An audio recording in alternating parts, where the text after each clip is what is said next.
ہم اپنی بات چیت کو وہیں سے شروع کرتے ہیں۔ صبر کے حوالے سے ہم دیکھتے ہیں کہ کچھ یقینی اسباب ہیں جو صبر کو ممکن بناتے ہیں، کچھ اس کے اجزائے ترکیبی ہیں۔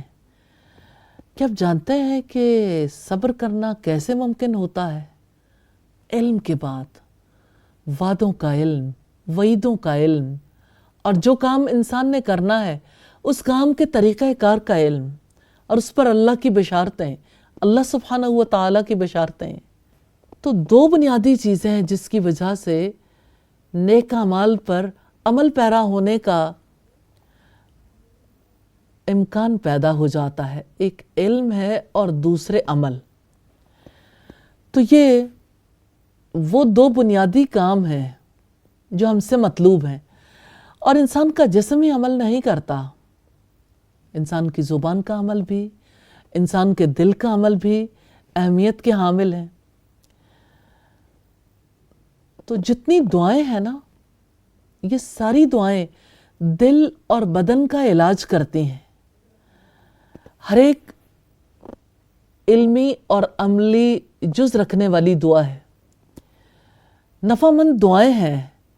یہ دعائیں ہمیں بہت فائدہ دے سکتی ہیں، تو اللہ رب العزت سے دعا کرنے کی ضرورت ہے کہ اللہ تعالیٰ ہمیں صبر والی زندگی نصیب فرمائے،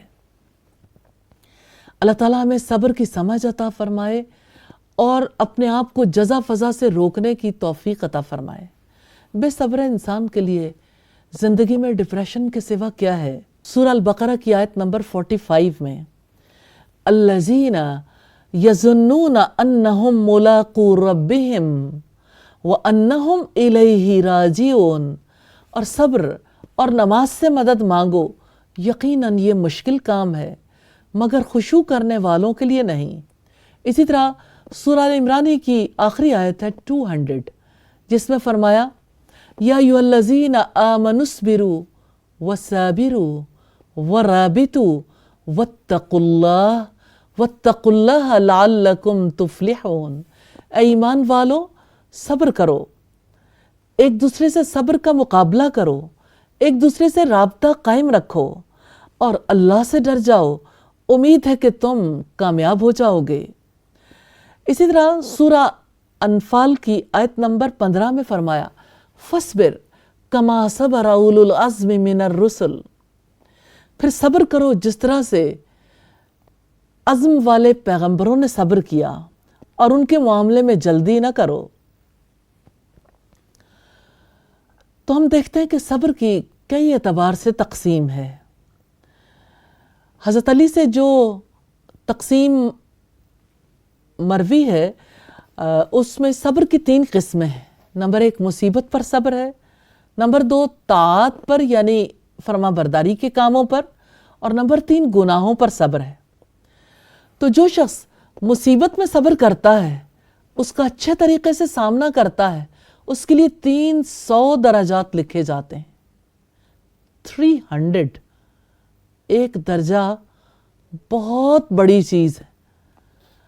اور جو شخص طاعت پر یعنی اطاعت کے کاموں پر صبر کرتا ہے اور اللہ کے حکم سے صحیح ادا کرتا ہے، اللہ تعالیٰ اس کے لیے 600 درجات لکھتے ہیں۔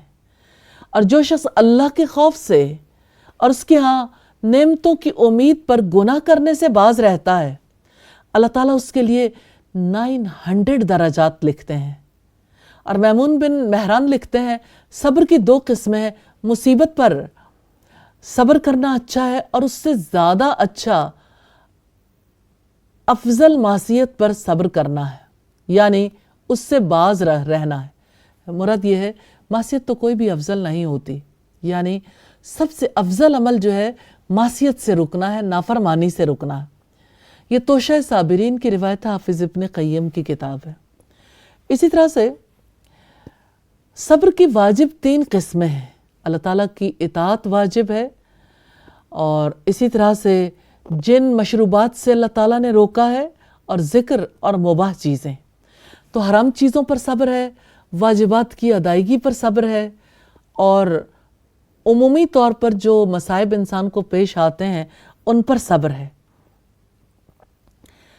رب العزت نے اپنے پیغمبر سے کہا تھا کہ آپ صبر کریں، وَاصْبِرْ وَمَا صَبْرُكَ، اور آپ صبر کریں کہ آپ کا صبر اللہ کی توفیق کے بغیر کچھ نہیں ہے۔ تو صبر کے محل کے اعتبار سے دو قسمیں ہیں، ایک بدنی صبر ہے اور دوسرا نفسانی۔ جہاں تک بدنی صبر کا تعلق ہے، اختیار اور ارادے سے مشقت والے کاموں کو کرنا۔ اسی طرح ایک اضطراری صبر ہے، جیسے برائی کی تکلیف برداشت کرنا، اسی طرح مرض یا زخم یا بزدلی یا اسی طرح سے مختلف طرح کی تکلیفوں کو برداشت کرنا۔ اسی طرح سے صبر کی ایک قسم بدنی اور اضطراری صبر ہے، یعنی ہم نے جیسے پہلے دیکھا مختلف طرح کی تکالیف برداشت کرنا، اور اسی طرح سے اپنی کسی بیماری پر، اپنے کسی زخم پر صبر کرنا۔ اور نفسانی اور اختیاری صبر ہے، یعنی شرعاً اور عقلاً جو امور نامناسب ہوں ان سے گریز کرنا۔ اور چوتھی قسم ہے نفسانی اضطراری صبر، یہ جدائی پر صبر ہے، جبکہ زبردستی جدائی کروائی گئی ہو۔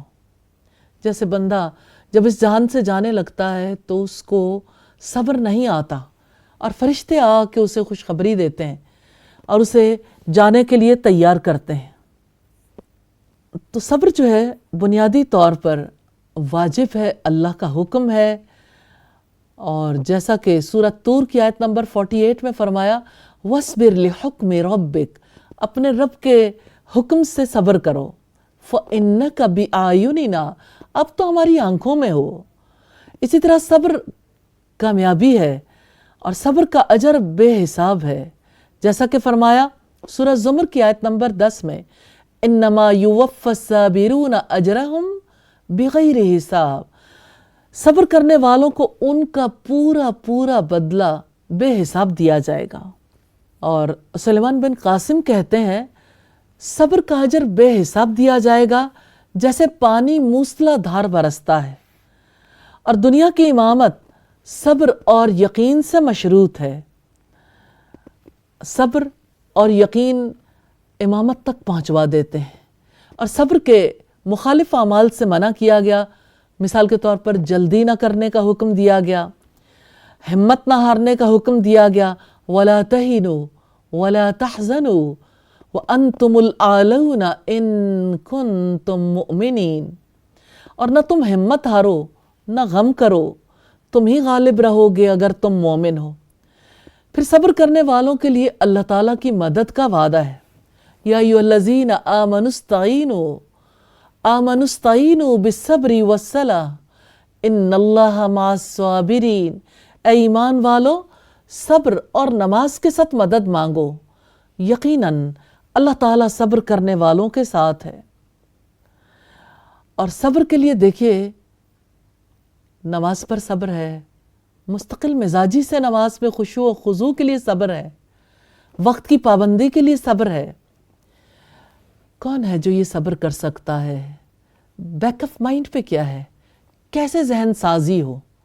رب العزت نے فرمایا، الذین یظنون انہم ملاقو ربہم وانہم الیہ راجعون، اور صبر اور نماز سے مدد مانگو، یقیناً یہ مشکل کام ہے مگر خشوع کرنے والوں کے لیے نہیں۔ اور صبر کرنے والوں کے لیے کتنا بڑا انعام ہے۔